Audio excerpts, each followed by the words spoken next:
I'm the Awkward GM Corbin, and today we're going to help Theo here turn his mortal character into a vampire. In the previous episode, we made a mortals character, which is going to be the skeleton for the vampire character that we're going to be making today. That character was Polonious Dewberry, who is a sort of boxer-type brawler who's energetic and a little bit lovesick. If you'd like to check out that video, I'm going to put a link to it up here in the doobly-doo. Damn it, I've got to adjust here. Please let me know how you think about the setup. I'm trying new things all the time and I don't know what's working, so let me know in the comments below if I look fine, sound fine, what have you. I'd like to thank our $5 patron, Echo, for supporting the channel. First things first, I'm going to direct you to page 82 of the Vampire the Requiem core book for 2nd edition. That's going to be your quick reference guide for character creation. During character creation, vampires are going to differ from mortals for a variety of different reasons. The first one being that they have 10 merit dots instead of 7. Vampires are going to have a clan, which is sort of like their race or species from Dungeons and Dragons. They're going to have a covenant, which is the political vampire power that they side with, which is sort of like your faction from Dungeons and Dragons, or any other game for that matter. Vampires are going to have touchstones, which are sort of like background characters, locations, or objects that help keep them in touch with their humanity. The virtue and vice of a mortal character get replaced with the dirge and mask of a vampire. This is sort of like a background trait for your character in Dungeons and Dragons. Vampires get supernatural powers called disciplines, which are equivalent to a class feature. They start with a blood potency score of 1, which sort of represents their level, but it's not really the equivalent of a level stat in other games. Essentially, you'll be able to spend your vitae on abilities more than once per turn, and you'll also have a bigger pool of vitae, while at the same time being restricted on what type of creatures you can eat from. Lastly, we're going to take the integrity stat and switch it with the humanity stat, which is going to represent how close your vampire is to their human roots, or how monstrous they're becoming. Okay, Theo, did you get all that? Okay, I'm going to assume you did. So, Theo, what do you want to start with first? Okay, you want to start with clan first, because that seems to be the most interesting to you, so we'll start there. Behind the scenes, Theo's character is going to be based on the poll I put up on the YouTube community page for which clan you guys like the most. In the future, this is going to be on the Patreon community page for the $5 tier. As you can see, Polonious Dewberry is going to be a maquette. If you're familiar with Vampire the Masquerade, maquette are very similar to the La Sombra. The favored attribute of the maquette is either intelligence or wits. Theo's decided to go with wits for his character. This gives him an extra dot of wits at character creation. Because Polonious is a maquette, he's going to get a clan bane when he drops to Humanity 6 that's not tied to a specific type of breaking point. Based on this ability, I believe other clans, when they go to Humanity 6, can use that clan bane as a way to ignore future breaking points of that same type that cause them to go to Humanity 6. Correct me if I'm wrong in the comments below. Also, Theo decided that he was going to take his clan bane now just so that he doesn't have to think about it later. The bane he chose was invitation, which means he has to be invited into a private dwelling or else take bashing damage each turn while he's in there. Lastly, maquettes are allowed to take in-clan disciplines in either Auspex, Celerity, or Obfuscate. For Covenant, Polonious is going to be Ordo Dracul. This doesn't really have a mechanical benefit, but at character creation you can technically take a Ordo Dracul coil instead of a discipline if you wish. Theo didn't see any coils that he wished to take, so we're just going to stick with the disciplines for now. Theo's already picked out his starting 7 dots of merits from being a mortal, but now we're going to put 3 more dots of merits on top of that. Theo has taken Kindred Status City, which means that he is more attuned to the vampire politics of the city, but it's not as specific as a specific vampire clan or covenant. He's also taken Dream Visions as a 1 dot merit, which is specific to the maquette clan.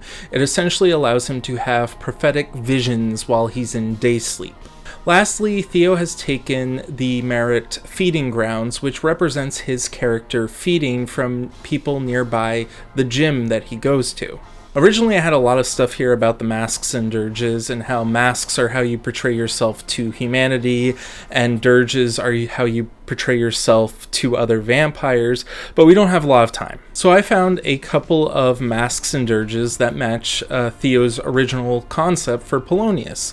There is competitive, and then there is nurturing. Either one of these could be the mask or the dirge, but Theo decided that his competitive nature is going to be his dirge, which is to vampires, and that his nurturing is going to be his mask to humans. Masks and dirges are really important to vampires because it's the only way for them to recover willpower. Unlike other splats and mortals, they don't recover willpower when they go to sleep because they have day sleep. It could be for another reason, but that's what I think it is. Now we talk about disciplines, the powers that vampires possess. You get 3 dots of disciplines to allocate how you want at character creation. 2 of those dots have to be in clan disciplines, but one of them can be put anywhere you like. However, I do suggest that you don't spread out your discipline dots across the board because the 1 dot level of disciplines is a pretty weak ability. You should probably have the 2nd dot in at least 1 discipline to get the full benefit of having disciplines as a power. This is just my opinion though, so don't take it as gospel. Theo's decided to put 2 dots into celerity because he's a speedy boxer. This actually increases his defense and allows his defense to be applied against firearms. Additionally, he can spend Vitae to have a myriad of different effects. By spending Vitae, which is essentially just blood, Theo is able to go up in the initiative order, increase his speed, or interrupt an enemy's attack.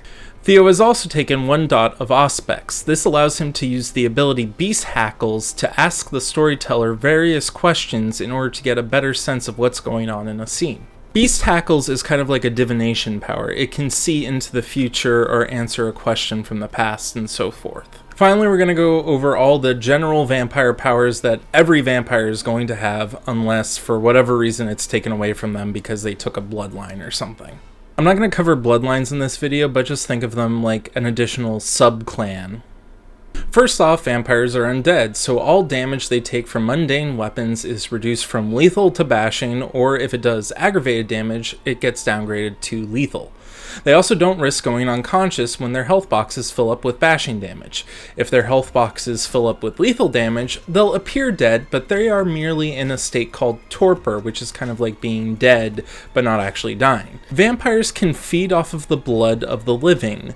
This gets turned into Vitae, which is a resource that is used to temporarily increase their physical stats, activate disciplines, heal themselves, and allow them to look like they're human, to look like they're alive. This is an ability known as Blush of Life. Vampires have something called a predatory aura, which allows them to basically lash out at other predators or prey in the area and elicit a fight or flight response. This also allows vampires to know if someone else is a vampire.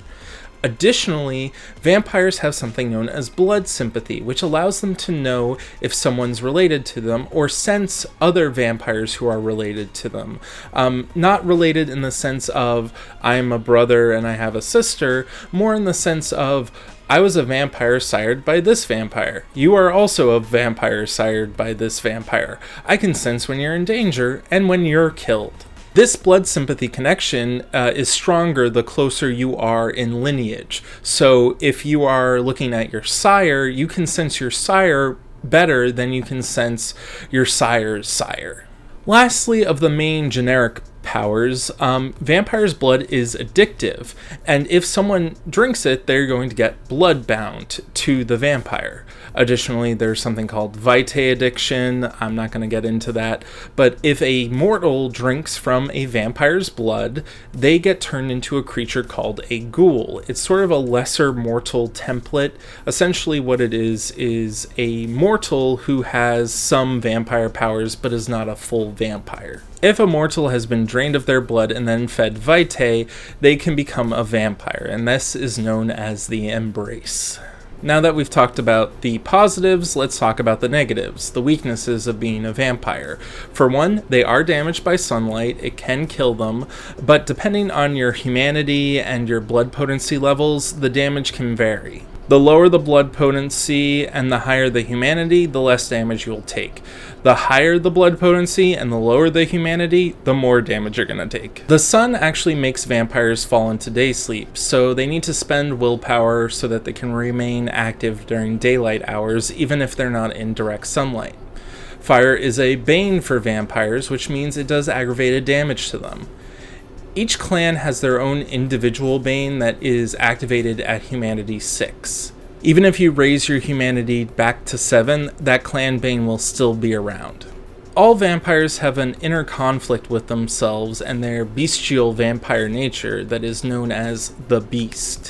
When this beast is agitated or stressed out, it causes the vampire to go into a frenzy. Such triggers for a frenzy are being attacked by fire or by being around a lot of blood when you are hungry. Vampires have the humanity stat, which is how close they feel to being human or to being a monster at the lower end. This is not a morality stat, this is how close your vampire feels like they're human. So killing someone might lower it, but also getting hit by a car and surviving it because it's merely a flesh wound to an undead creature is also a humanity breaking point. So what do you think? Do you like vampires, Theo? If you'd like to help Theo pick out his werewolf character, please go over to our Patreon and support the channel over there. And you'll be able to help vote on what tribe and auspice Polonious Dewberry will take. Oh, he's going under my shirt.